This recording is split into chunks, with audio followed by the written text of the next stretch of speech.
Welcome to Pablo Torre Finds Out. I am Pablo Torre, and today we're going to find out what this sound is.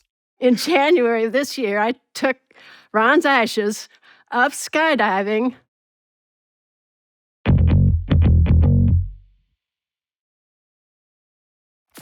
So this is going to be a local news story at first. And I promise that, as with every story we have Dave Fleming do for us, thank you for being here, by the way. My pleasure. It gets big and grandiose and cosmic and profound and stupid and smart and all of that. But this is in the tradition of your study of fandom that began arguably on death row in Texas, our episode last year, which was singular in the genre. But this is ridiculous in its own right. This is part of my goth period, I think. Yes. It's Denver. It's a couple years ago. And it's a news story that starts like this. Interesting story here. Denver 7's Christian Lopez spoke to a man who spread his friend's ashes on the Avs home ice just as the Zamboni was driving by. I'm going to laugh in ways that I think will be redeemed at some point. But who is this guy? So this particular fan, his name is Ryan Clark. And this is the story about Ryan Clark and his best buddy, Kyle Stark. And they were friends for more than a decade. They met at work. Kyle ended up being the best man at Ryan's wedding. And the main thing that they bonded over the years was their deep love of the Colorado Avalanche. And it involved sort of like splitting season tickets. It involved if Kyle couldn't watch a game, he would call Ryan, who would put his phone up to the TV and FaceTime the game to him. There's a Step Brothers feel here of like guys who just instantly became best friends over the Colorado Avalanche. Right, down to what feels like a climactic pratfall or would-be pratfall. But of course, because we are a show based on journalism, you got to know Ryan yourself. Yes. We ended up talking to him. He had lost his laptop and he had borrowed a phone and he was on lunch break. Okay, so where are you today right now? Currently out in Bennett, Colorado. Like a job site or something? Yeah, we were working in the Elizabeth School District, so this is just a little bit north of that right now. At a gas station, really. Do we have a limited amount of time? This whole story just started to just sort of pour out of Ryan from the front seat of his car. Right. The reception, terrible. Yeah. The sentiment, crystal clear. And we were Avalanche season ticket holders together, so thoroughbred fans through and through. Him more so than myself. I mean, this dude's coffee table in his living room was a hockey rink that resembled the Pepsi Center back when it was that before, Paul Arena. And just die hard. One of the best guys I know. Miss him dearly. If he had the choice whether to breathe air or watch the Avalanche play hockey, he's gonna suffocate. You know what I'm saying? He's gonna watch the game. Well, that didn't disappoint, right? That's exactly as we advertised. I just love that he's recording from like half an inch away from his face. Yeah. But you know what's funny is he immediately, the minute he mentions Kyle's name, you can see the emotion start to bubble up. Yes. They had been best friends for almost a dozen years when, after a seizure, Kyle died in 2021, suddenly. Even speaking years later, it's still very emotional and hard for Ryan to think about. It's hard to talk and not get emotional, so it's trying not to do because I miss it. But yeah, all around great individual, very caring, very loving, way too young, passed away at 32, so way too young. But in terms of the thing that got Ryan on the news, him spreading Kyle's ashes on the ice inside their favorite building in the world. I imagine there are some liability concerns, perhaps even criminal fears when it comes to just what might happen to you if you try to do that. You're not the only one who thinks that way, right? Because Ryan and Kyle's family, they set aside bail money. So they got Kyle's ashes into a Ziploc bag. They got tickets to a game, and they sort of snuck Kyle in. Two of the hottest teams in the National Hockey League squaring off tonight. It's the Avalanche and the Leafs in Pete. Last time these two teams hooked up, it was all... Yeah, January 8th, 2022. The Avalanche are hosting the Toronto Maple Leafs. And it's Operation Kyle. Able to shimmy away from Kerfoot, and that will do it for the... In between periods, he saw the Zamboni come out. And so he worked his way all the way down to the glass next to the visitor's bench, basically put one foot up on an armrest of a seat, a front row seat, the other foot teetering on the edge of the boards. A family member of Kyle's is like holding Ryan, all 340 pounds of Ryan, teetering on the boards, supporting him from the backside. This is not quite subtle. Then he gets the Ziploc bag, gets it up to the top of the glass, and then deposits Kyle onto the ice where their beloved Avalanche play. Until the Zamboni. And I just want to make this clear. What about the machine that cleans the ice? If a hockey fan knows how a Zamboni works, it was kind of genius because it swept up Kyle and repurposed him into the ice. So now Kyle was literally a part of the entire surface in Colorado. He was integrated I mean, yeah. into the playing surface. I mean, honestly, from one hockey fan to another, tip of the cap to Ryan. There are diehard fans, and then there are diehard fans. Yes. But what happens after this sequence of events? Like, what happens to Ryan? Well, when a 300-pound man deposits a strange substance over the boards at a hockey arena, it tends to get people's attention. Instantly, an usher was kind of like, what'd you just do? What was that? I came down, and it took less than I'd say not even a full minute before one of the little younger usher kids came over and was like, "Hey, so what was that?" He didn't lie. He didn't run. That's when I explained to him what it was and who it was. He just kind of said, that was my best friend.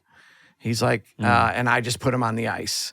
And so they escorted him out of the seats and into the arena where he was informed he wasn't going to be arrested, but he was definitely going to be banned from the arena. For how long? Well, indefinitely at that point. It ended up being for the rest of the season. Man. And so there is cruelty in that punishment. Right. I mean, it's the opposite of what, of course, you're trying to accomplish here. You're trying to stay in the building with your friend. The cops, the usher, everybody associated with the team, and especially all the fans were kind of like, that's the coolest thing I've ever seen, but publicly, you can't do this. Right. But after Ryan is escorted out of the building and he is banned for the rest of the season, and he's watching these games from home where he is forced to be, what is going through his mind? No regrets. I did what I needed to do. Every time I turn that TV on to watch a game, there he is. Regardless. Just when they're in that, when I see somebody smash somebody up the boards over there, I'm just like, you got a first-hand view, buddy. There you go. Then it becomes a little bit of sadness. There's joy mixed in with sadness because it's like, when I die, well, Kyle's gone. I'm Kyle's best friend. I'm like sitting there going, who's gonna be that person that can do it for me?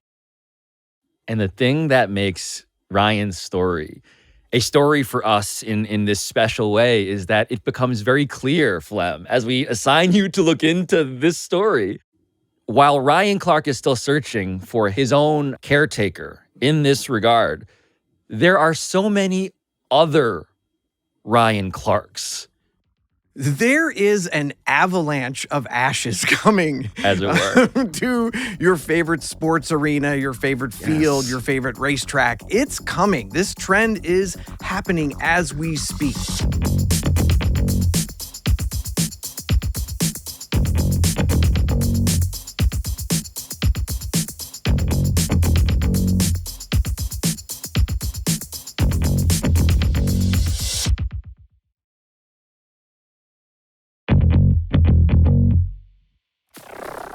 I do want to establish, Flem, that there are other ways to celebrate your lifelong devotion to a sports team that also involve death and death rituals that aren't quite as dangerous, it seems, as spreading your ashes unilaterally in a special operation. Who knew there was a whole cottage industry for fans in the afterlife? You can get your face painted onto a Jets custom painted coffin, and that has grown into Jets urns. And we found a place where they will take your ashes and make them into a golf ball that you can You can shank unto eternity. Not the greatest website name. I'm just going to put that out there too. Strong disagree. Yeah. This place is great. I am on now extraholes.com. It says, since the game began, golfers have long to spend eternity on the golf course. We've made that possible.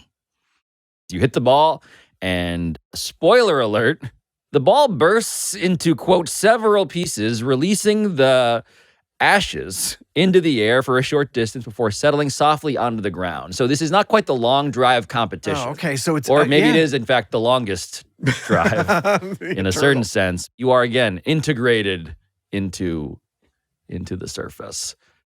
And if you're wondering, it is $350 for a dozen balls. And so, there's a market, Flem. A market for this very sort of thing. Yeah. And the highest form of this is spreading those ashes in what have become our cathedrals, our Yes. churches, which are the sports arenas. There was a study in 2024 by Mutual Choice, a company that does insurance policies to cover end-of-life costs. And they did a survey of Americans, all 50 states, where they would want their ashes to be spread. 11 out of the 50 states, the number one place where people wanted to have their ashes left were sports venues. Yes. In Alabama, the number one response was actually Talladega Superspeedway. That surprised me, I know. yeah. I'm like, Bryant Denny is right there. Yeah. But noted, Massachusetts, Fenway, North Dakota, the Alaris Center, where the University of North Dakota football team plays their games. And cremation, by the way, also didn't know this, finding this out through your research. We are living through peak cremation, Flem. 10 years ago, 15 years ago, the ratio cremation to burial was 35 cremation, 65% burial. They're predicting that by 2030, it will be flip-flopped. It'll be 75% of Americans will be getting cremated, and 25% will still want to be buried. Yeah, all of that research, of course, provided by the NFDA, which we all know is the National Funeral Directors Association. Of course. Which raises the question of these sports venues, right? The places that Ryan Clark, for instance, had a great interest in. How do they feel about this trend? They're scared to death. As it were. They are scared to death, and they are doing everything they can to try and subvert it and to press pause. Why? What are they so afraid of? First of all, we should point out, right, ashes they're not harmful to humans at all. There are no microorganisms in ashes. They're inert. The one thing that they can be harmful to is turf. The alkaline and the sodium levels and the pH levels are high enough that if you were to leave human remains in ashes on really good grass or turf, it could burn it out. Like if you over-fertilize your lawn or something like that. Right, the salt burn, basically. Yeah. Which means that then the groundskeepers need to dig that stuff up. I can imagine pragmatically, this is annoying. But the venues themselves, what do they have to say about this? I think there's a legitimate fear, especially amongst football stadiums, that at some point, maybe even during the Super Bowl, somebody is going to dive for a touchdown and it's going to be a puff of grandpa's ashes come up. 3 yards and a cloud of grandpa. Exactly. Well, now we know the title of this We episode. really did just name it. They are scared to death because they've already become overrun with requests. Right. So basically what we're saying is sports has never been more monocultural. It is the lone big tent left in American life. We say this all the time on this show. And they are now worried about copycats, people who are, in fact, seeing news stories like the one we played. Yeah. For instance, going to baseball now in the aforementioned Fenway Park. A woman placed her father's ashes through netting behind home plate at Fenway Park and then posted it on Twitter. Now, the field at Fenway, of course, is legendary, and for a lot of people, it's the ultimate resting place. But putting a loved one's ashes on the field isn't allowed. But one woman says her dad would have been proud that she broke the rules in his honor. I reached out to half a dozen SEC schools, and people wouldn't even respond. People would not be quoted off the record. They didn't want to be referenced. They didn't want to be any part of this because they don't want to encourage more people to leave grandpa at the 50-yard line. Right. Their silence spoke volumes on the college level. And in the pros? Yeah, in the pros where I have friendships, relationships with PR staffs, with front offices for 30 years. These people, maybe for the first time in my career, and I've done some weird-ass stories. You truly have. One of my closest friends in a very popular AFC, very successful AFC franchise was like, Flem, whoa, no, I don't want to be quoted. I don't even want to be mentioned that you reached out to me. The Cowboys PR guy put it really well, if not unpoetically. It was like, we don't want a line of hearses lined up outside of our stadium on Sundays. Right. I imagine maybe they saw this happen also in Green Bay at Lambeau, where a fan got tackled, again, trying to do the same thing. During a Packers-Eagles game at Lincoln Financial Field in 2005, this fan ran onto the field spreading his mother's ashes. He dropped to his knees and made the sign of the cross. He was arrested, fined, and the game went on. Packers PR, I imagine, not loving this either. They were immediately against it. The response I got back was, hey, Dave, nice to hear from you again. Thanks for checking, but we wouldn't be able to participate in this one. It's against the law in Wisconsin, and it's against Lambeau Field policy. So the building policy, understood. They don't want this to happen. But citing the law in Wisconsin raises that question of, is this illegal in that state and also across the country? Yeah, I think the Packers PR overstated it a little bit. And that's part of what's leading to this trend is that legally, there are no overarching laws on a federal or a state level that prohibits people from spreading ashes or human remains. But that law then defers to, if it's on private property, you need to get permission. And so obviously arenas, stadiums, racetracks, baseball fields, that's private property. You need to obtain permission. Right. It's their choice to say in the face of this oncoming avalanche, no. And so in terms of when this trend really took off, do we know historically when the cremation and personalization and this whole thing really did turn to something that became a boom? Another fascinating wrinkle to this, right? We reached out to a professor of anthropology at the University of Chicago. Her name is Dr. Shannon Lee Doughty. She's also the author of American Afterlives, which is this fascinating study of the changes in death rituals in America over the last maybe quarter century. My specialty is American culture and archaeology and history up to the present. And her theory is that it was 9/11 really began to change things. There were things that were happening in terms of increasing options and personalization, and certainly a steady growth in the US of cremation. But 9/11 acted like, I guess you would say, an accelerant to these trends where things just rapidly changed after that, particularly a move towards cremation and the very personalized kind of ad hoc rituals and memorials. She thinks there have been more changes in American death rituals in the last 10 years than the last 100 combined. But because this is all against the rules, it does feel rebellious in a way. Is she familiar with this specific phenomenon, this dynamic? Yeah, she even coined the phrase wildcat scattering. There's something that attracts people to it precisely because it may not be allowed. Like there's something transgressive about that, and a transgressive ritual. It seems like if you're taking a risk to honor the person, it seems like you're honoring them, a little more. You're not supposed to do this shit. Right. Like, I love you so much, I will risk jail to spread your ashes.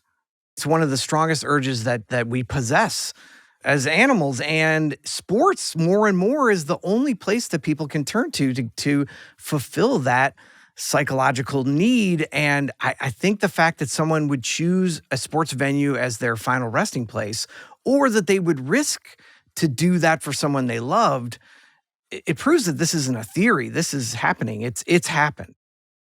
Yeah, it does occur to me that we are living at a time when people are fretting about the decline of communal spaces, the secularization of America, the decline of religiosity.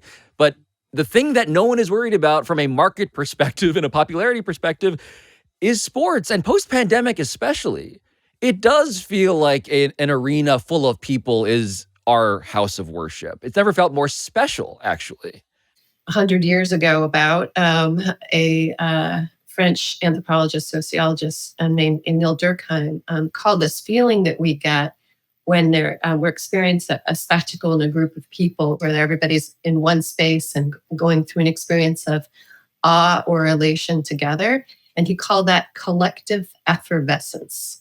You can think of like bubbling up, right? And that makes people conscious of the group, of something bigger than themselves. And it causes an experience of euphoria. And it also makes that group stronger when everybody disperses. They remember that special feeling of collective effervescence. And if they keep coming back, it can become addictive. And I think that sports events and sports stadiums, if you're not losing too badly, has that effect. Yeah, that is where I want to just push back on Dr. Dowdy, because I do think the resiliency of a miserable Jet, cowboy, fill-in-the-blank sports fan, the losing almost never gets in the way of their true love in the way that you logically might think. Yeah, the suffering is what proves the faith. But this is why I am frustrated to hear these venues, these cathedrals say actually to their most devoted parishioners, we don't want you to bring your loved ones in that form here. That seems to be a tremendous bummer when it comes to the rules. It's not going to work. It won't hold, right? This trend it's too powerful, it's too strong, it's too popular. And they're just stupid to not try and figure out a happy medium or to meet their fans somewhere in between where it's like, okay, if Grandpa was a Georgia Bulldog fan, we'll figure out a way to get him we'll put him in the stadium somewhere and celebrate that this is, can there be a higher form of fandom? Of tribute. What would it look like if you embraced the Ryan Clarks of the world instead of banned them? Yeah. Can we find someone who's doing this? Can we convince some place? Yeah, to embrace this. What would it look like if a sports venue embraced this and encouraged fans to do this? And we managed to find that exact spot down in Florida. Of course.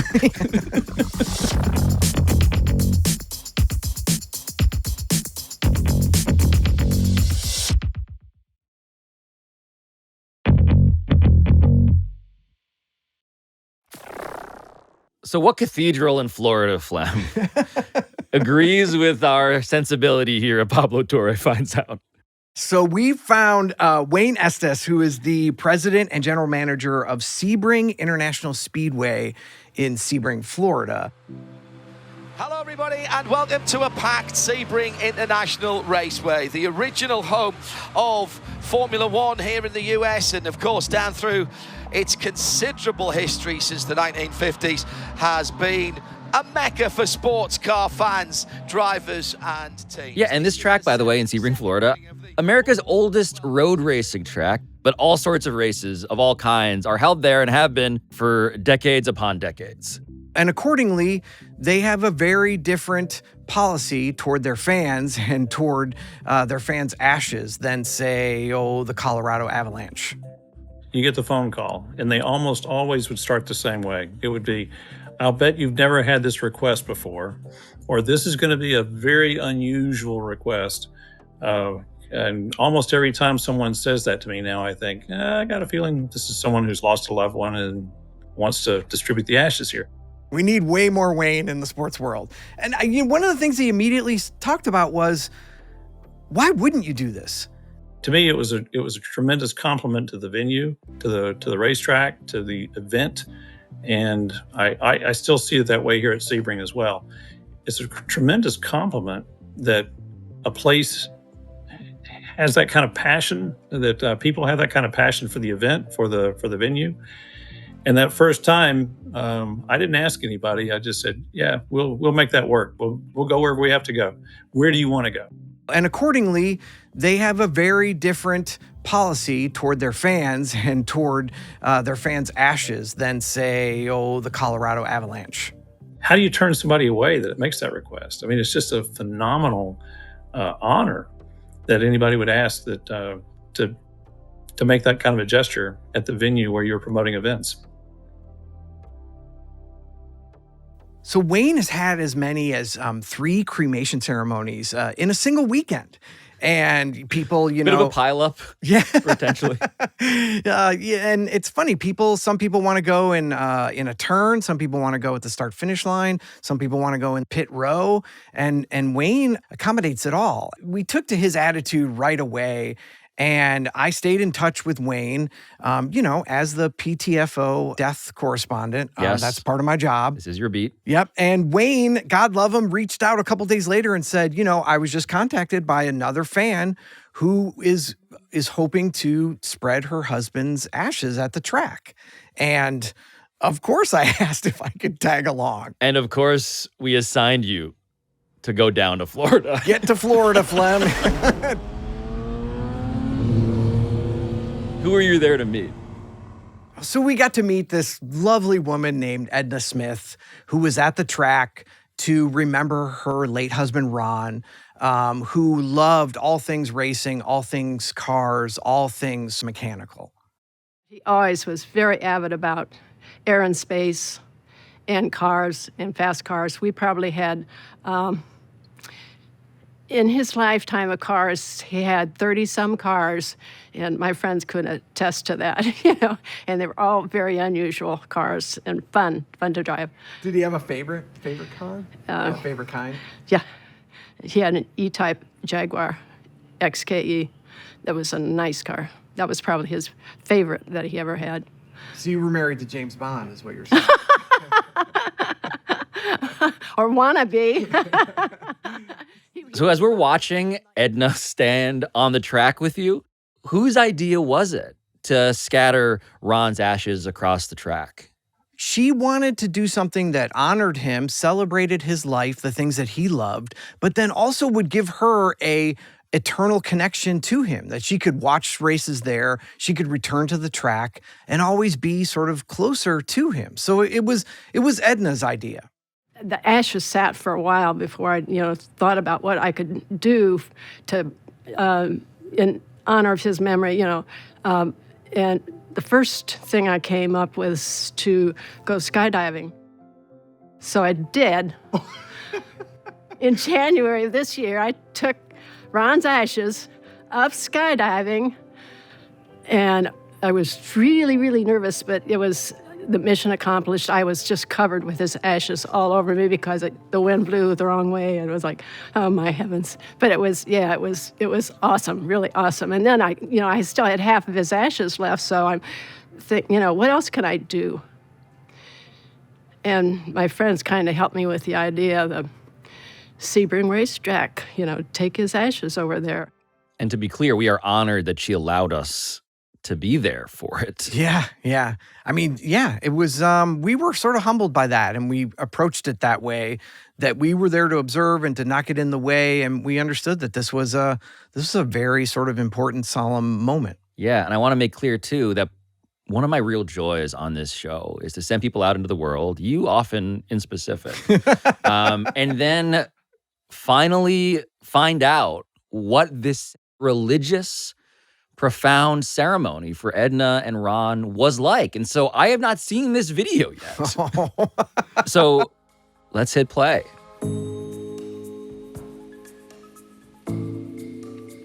Beautiful blue sky. Edna in the backseat of a convertible? Yep. And they let us put a GoPro behind her. So she's got Ron's remains in a Ziploc baggie, and she's in a convertible provided by Wayne. And we are going down the main straightaway. She's reaching into the Ziploc bag, and she is throwing Ron. And you can hear her giggling, right? She's giggling. Yes. And she's talking to him, right? She's smiling, she's giggling, she's talking to him. Every 10 seconds, a handful of Ron is going onto the straightaway at Sebring. And also everywhere else, I think. Ron is in the car, he's in the seats. And Ron's going all over Edna, too. Oh, yeah. Ron is omnipresent. Yes, she's emptying the Ziploc. Rarely is cremation also a joyride. Yeah, at one point, so then we were in a minivan in front of them as well. And they were stepping on the gas because it's hard to be on. Her hair's blowing in the breeze. Her sunglasses are on. She's grinning. The way she explained it was kind of like Ron wouldn't be jealous, but he would be so happy that she chose this as a way to sort of memorialize him. This is what he loved, and to see her so happy too. Because you cannot get on this track and not floor it, right? It's like they gave us access to the track, and it was like, I kept going, punch it, Wayne, punch it. When she got out of the car, she patted her pants and just poofs of smoke or ash came up. And I love that. Yes. I just love that. You can see there are, I mean, Ron, God love him, and there ended up being handprints, fingerprints. It's funny how quickly you get connected to somebody like that when they share a moment like this. And I went out because there were still piles of ashes every so often. We all kind of went out and said goodbye to Ron. Now you understand why people are willing to go to jail to do this, because it means... It's beautiful, man. Yeah, it really means something more than just going to a gravestone. Well, it's absurd and it's beautiful, and it is, of course, deeply serious. It's also lighthearted and something we can celebrate as we marvel upon the ridiculous nature of what it means to be a human being. Just something so poetic and beautiful about this ceremony, and the fact that it is a mess. Yes. That it's unpredictable, that the ashes go everywhere. When was the last time you were at a traditional funeral or a cemetery and people were giggling and laughing and talking to the deceased, and sort of, it was a celebration? And I think that's part of the changing death rituals in America. That's what people want. They want a celebration of life. And boy, you just saw it there in living color. Yes. Ron is going to be a part of that track, a part of Edna, and also definitely in the upholstery, I think, based on just the statistical distribution of what I was witnessing there in that video. Well, and here's the thing. Ron is also a part of your favorite correspondent. Ron, at one point, Ron blew into our camera, into our microphone cover. Ron gets around. I just cannot say this enough. Thank you to Edna for letting us celebrate Ron with her. Yeah. Because it reminds me of what we started the story with, which is Ryan, diehard hockey fan, who didn't have the same welcome mat laid out for him after he tried to do this for his loved one. But luckily, that was not the end of the story for Ryan and Kyle and the Colorado Avalanche.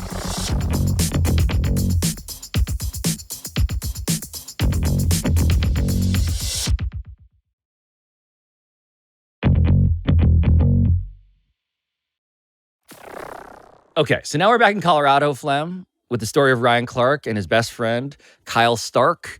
And you mentioned that this was not the end for Ryan, his banning from his favorite building for the rest of that season. So what the happened? Something magical happened once Kyle became a part of Ball Arena. Sweeping it far side, delivers on. They win that game against the Leafs 5-4 in overtime. Marching down deep, shoots and scores! Rips it past Campbell, and the comeback is complete. Then they go on this incredible streak. They don't lose another game inside Kyle's arena for a month, which is unheard of, right? It's unheard of. Shoots, he scores.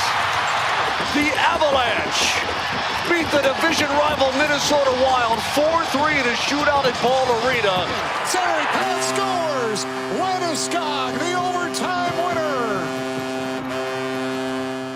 It's unheard of in hockey, especially as they're trying to build toward the playoffs. And Yes. as a Red Wings fan, I'm watching the Avalanche going, what is going on with that? The Avalanche can't lose.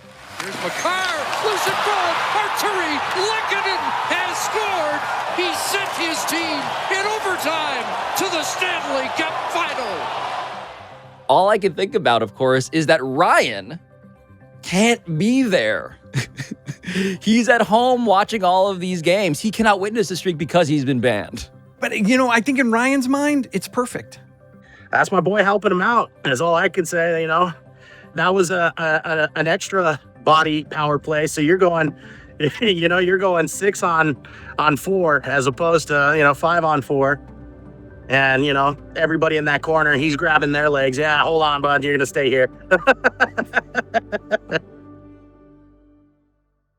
It is hard to deny the impact of Kyle Stark. It was awesome to see. It was awesome to know that he was there during that whole time frame, that whole play out. And I'm sorry that I look away. I just try not to break down again because it's still fresh, even though it's been a few. Part of the emotion, though, is joy, right?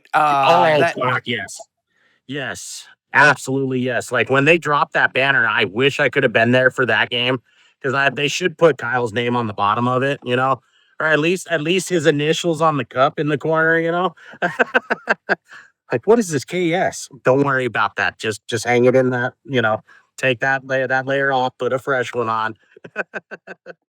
We're listening to Ryan, yet another person in this episode, getting emotional in a car. Celebrate what his team, their team, pulled off thanks to his best friend. Manson to McKinnon, bouncing puck, and a goal! Arturi Lehkonen makes it 2-1, Colorado. His team won the Stanley Cup. The dream, Flem. Man, can they spread some Kyle in Detroit? 5 seconds to go. Up it comes to the line. Colorado has won the Stanley Cup. And in the present tense, of course, Ryan can go back to Ball Arena. He was only sort of kept out of the arena for the rest of that season. And then he was allowed to come back. He can go back to the building where his favorite team plays. And when he is there now, I imagine that all of this feels different. Different, but in a great way.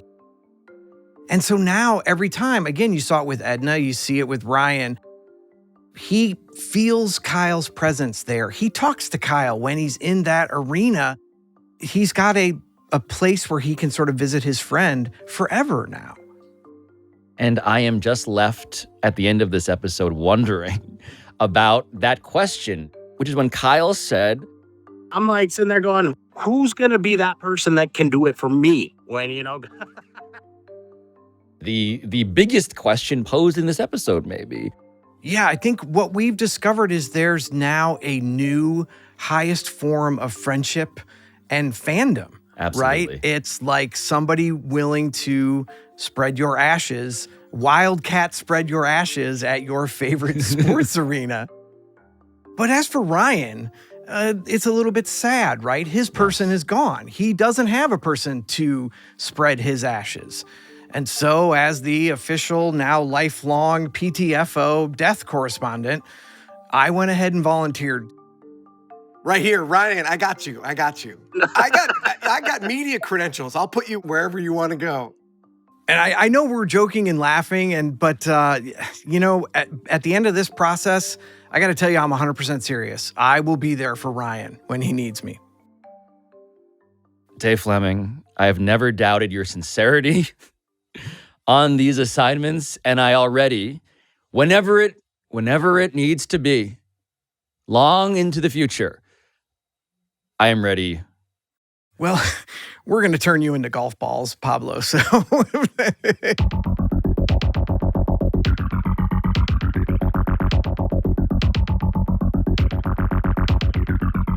This has been Pablo Torre Finds Out, a Meadowlark Media production. And I'll talk to you next time.